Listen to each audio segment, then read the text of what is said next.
Hey everyone, ready for another deep dive. Today we're going to tackle habits, those tiny actions that can totally reshape our lives. Totally. We'll be using Atomic Habits by James Clear, and honestly, this book is full of mind-blowing insights. Yeah, it really is. It's pretty wild how often we try for these huge changes, right? When the real magic's in the small, consistent stuff. Exactly. You know how they say Rome wasn't built in a day? Mm-hmm. Well, Atomic Habits has this super cool analogy. Yeah. Imagine a plane taking off. Okay. If it just changes course by like 1 degree, Mm-hmm. first it's not a big deal, right? Right.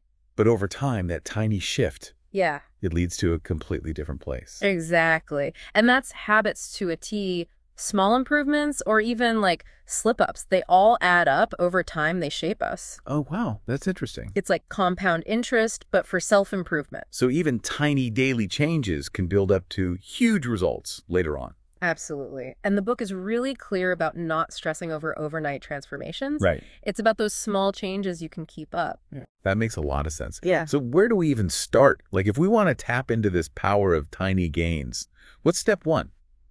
Clear says we got to shift from goals to systems. Hmm. It's a different way of thinking, but super important. We'd forget goals. Aren't goals important? Oh, they are. They give us direction, but think of it like this. Okay. Goals are the results we're after. Right. Systems are how we get there. I see. So it's not just I want to lose weight or I want to write a book. Right. It's about the daily habits, the system that actually makes it happen. Exactly. And that's where the habit loop comes in. Ooh, interesting. It's how Clear breaks down how any habit forms good or bad. Okay, I'm all ears. Tell me about this habit loop. All right, so picture this. Okay. You walk into the kitchen, and there's a plate of cookies. Mm-hmm. Well, those are calling my name already. Right. That's the cue, the trigger that starts the whole thing. So the cue's like the starting pistol. You got it. What happens next? Then comes the craving. Seeing those cookies, you want that sweet taste, that feeling of satisfaction. Yeah. That's the motivation behind the habit. So the craving leads to the response. Right on. The response is the actual habit, what you do. So in this case, I'm grabbing a cookie and taking a big bite. You got it. And then the best part, the reward. Exactly. The payoff, the taste of the cookie, how much you enjoy it. Yeah. And that reward, that's what makes you want to do it again next time. This is making so much sense.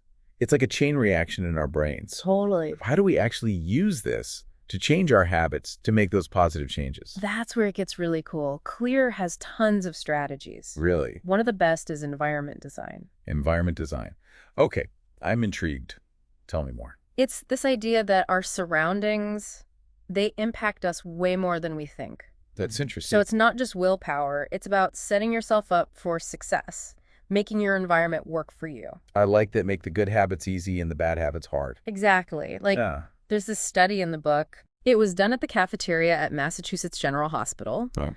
They just rearranged where the food was. Oh, no. And it totally changed what people ate. Like they put bottled water front and center, moved the sugary drinks to the back, and people drank way more water. That's wild. Mm. So by making little changes to our environment, we can kind of nudge ourselves to make better choices. You nailed it. And this goes way beyond food. Like if you want to read more, put a book on your nightstand. Wait, where you'll see it. Exactly. Okay. Want to exercise more? Keep your workout clothes ready to go? Make it easy? Love that. Make the cues for good habits obvious and the bad ones invisible. You got it.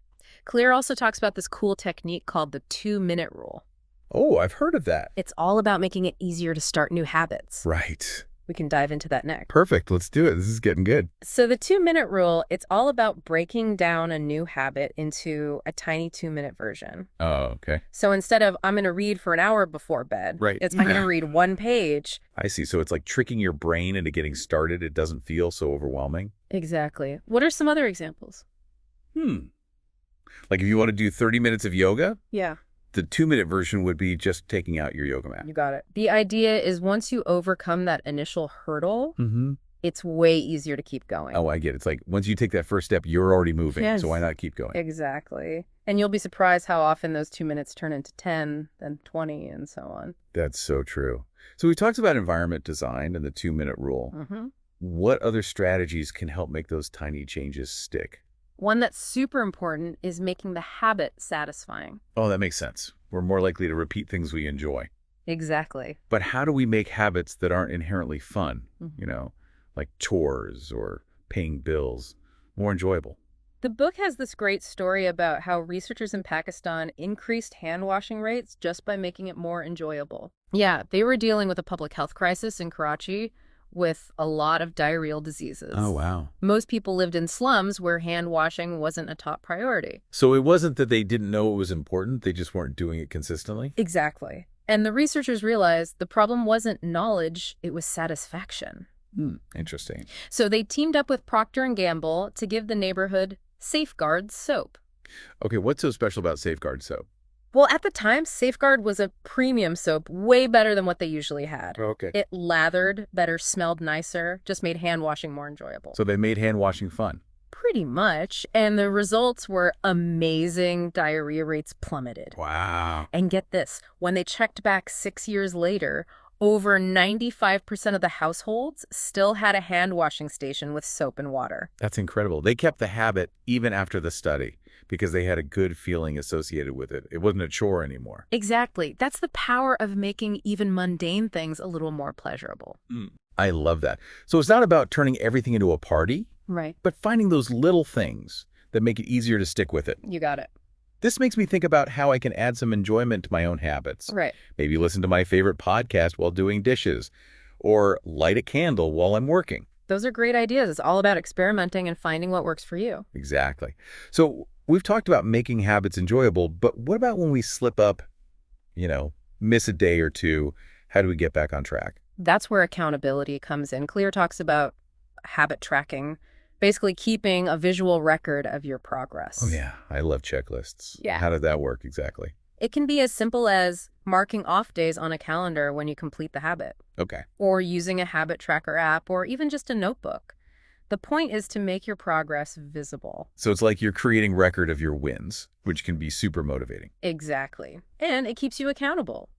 You're more likely to stay on track if you know you'll have to face that empty box on your tracker. Makes sense. It's like having a silent cheerleader reminding you to keep going. Right. And if you want to take accountability even further, Clear suggests a habit contract. A habit contract. What's that? It's a written agreement where you lay out the habit, the actions you'll take, Okay. and the key part, the consequences for not following through.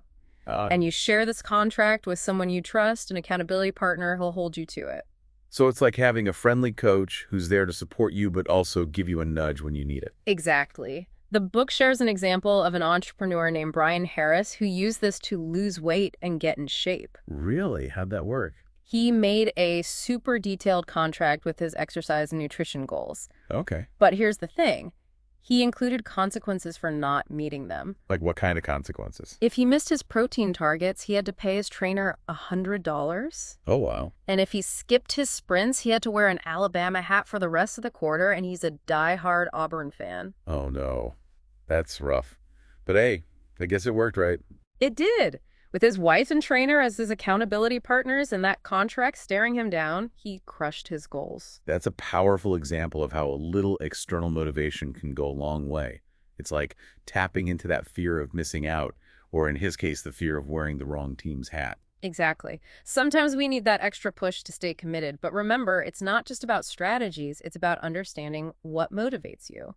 So there's no one-size-fits-all approach to habit building. Right. It's about finding what works for you, aligning your habits with your personality and tendencies. This makes me think about all the times I tried to become a morning person, but it never stuck because I'm a total night owl. I was trying to fit into someone else's mold instead of my own. That's a perfect example. Self-awareness is key before even trying to build a habit. Take time to reflect on your personality, your values, what truly motivates you. So it's not about blindly following rules. It's about a personalized approach to habit building that feels authentic and sustainable.